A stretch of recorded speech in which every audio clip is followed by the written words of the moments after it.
turka shi ana wata ga wata labari ya dumi sa. Shahararren yan wasan fim din nan wato sakatare a wajen Dauda Kahutu Rara wadda aka fi sani da Aisha Humaira mai lakabin sunanta Aisha Ahmad Idris. A yau ne aka tabbatar mana da cewa labari ya iske mu wadda ta sha dan banzan duka a hannun mutanen jihar Kano a lokacin da ta gudanar da zaben gwamna wato a cikin jihar Kano. Idan ba ku manta ba a satin da ya gabata Aisha Humaira ta fito ta bayyana cewa a zaɓi dan takararsu wadda tana neman alfarma ga masoyanta.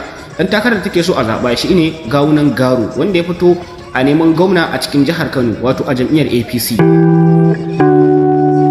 Jim kaɗan da fitowar labarin a shafin TikTok mutane da dama suka tofa albarkacin bakinsu. Wasu na cewa ai bai kamata a ce tana cikin wata jiha ba ai jihar Kano ba, hatta tana zaɓa musu ɗan takarar da ya kamata su zaɓa. Baya da suna da zaɓin su wanda suke da buƙatar zaɓa shine wato Abba Gida Gida. Wanda hakan ya janyo cece-kuce a social media wadda har Aisha Humaira ta fito ta mai da martani mai zafi wanda ya yi wa mutanen jihar Kano zafi a cikin zukatansu sosai da sosai.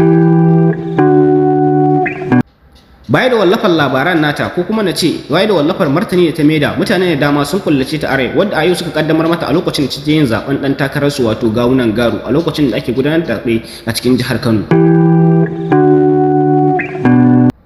Gaskiya abubuwan bai daɗi ba domin abubuwan da ya gada idanunsa ya san ba cewar ba a kyautata Aisha Humaira ba ko kuma in ce bai kamata ma wannan abin ya faru ba yadda ake mutanen Kano lakabi da Kano ta dawo tumbin giwa ko da mai ka zo an fika ai ya kamata su fika alkhairi ba da shuka tsiya ba.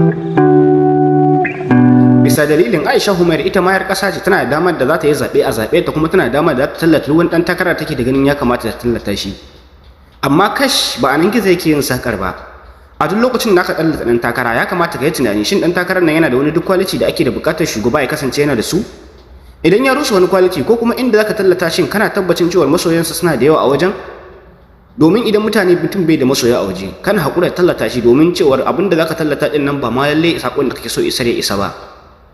Shin kuna ganin hukuncin da kana suka yanke wa Aisha Humaira bisa dalilin tallata ɗan takara ta wanda ra'ayinsu baya so suka yanke mata hukuncin duka suka mata raunuka shin kuna ganin cewar abin da suka yi ya dace? Mu haɗu da ku a comment section. Duka nan muke tsarkar tabarmar shirin. Mai sauraro idan wannan bidiyon ya burge ka kar ka manta da danna mata alamar liking ka danna mana subscribe domin samun bidiyon mu da zarar mun ɗora mun gode.